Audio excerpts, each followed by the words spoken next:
नमस्कार मंडळी, आज आमचा गोवाचा लास्ट डे आहे. तर आम्ही सकाळीच आलो आहे नाश्ता करायला.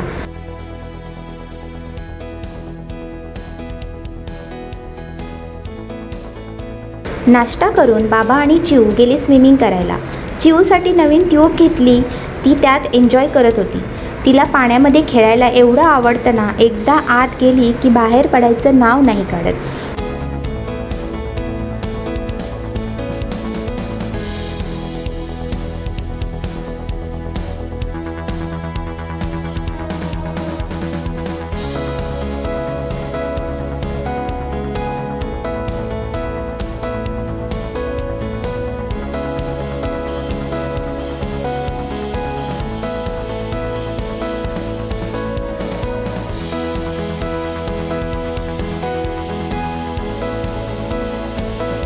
मग काय, चेकआउटला टाईम होता तर दोघांनी मस्त पाण्यात एन्जॉय केलं.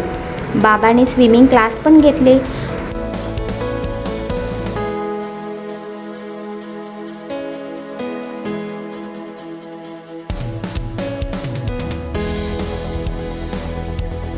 मग रूममध्ये जाऊन रेडी झालो आणि निघालो. गोवाला बाय बाय म्हणत आमची गाडी निघाली. तर मंडळी, आम्ही आज पूर्ण दिवस कोकण देवदर्शन करणार आहोत.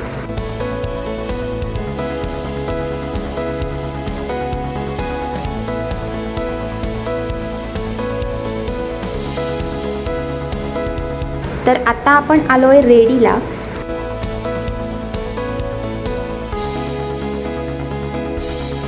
आणि हे आहे रेडीचं गणपती मंदिर.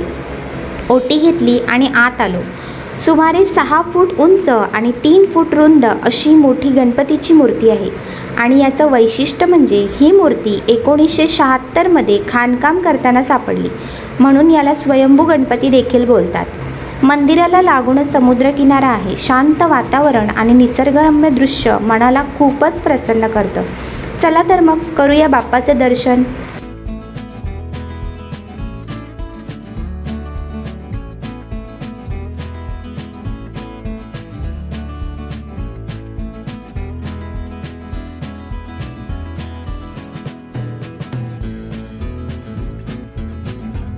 इथून पुढे आम्ही आलो जवळ असलेल्या वेतोबा मंदिरमध्ये.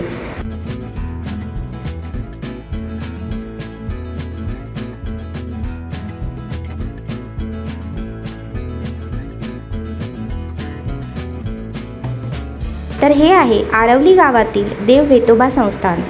सुमारे 9 फूट उंच भव्य मूर्ती आणि इथली कौल परंपरा यामुळे हे मंदिर खूप खास मानलं जातं. गावचे रक्षण करणारा देव म्हणून वेतोबा देवाची इथे खूप श्रद्धा आहे.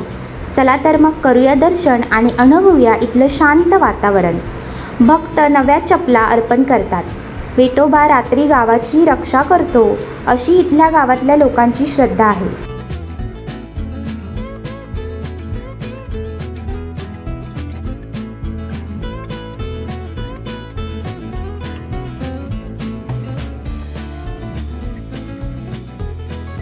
तर मंडळी, आता आपण चाललो एका नवीन ठिकाणी जे इंस्टाग्रामवर खूप व्हायरल होत आहे. आणि मी मूळची कोकणची असून मला हे ठिकाण आत्ता माहिती पडते.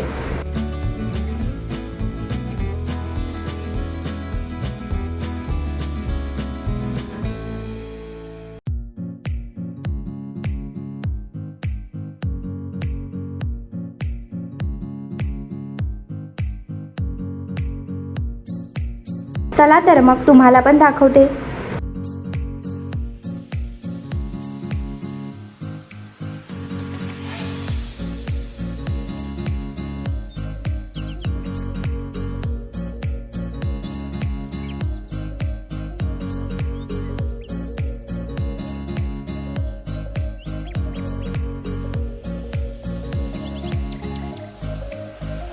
तर मंडळी, आम्ही आलोय वायव्यमुखी स्फटिक शिवलिंग.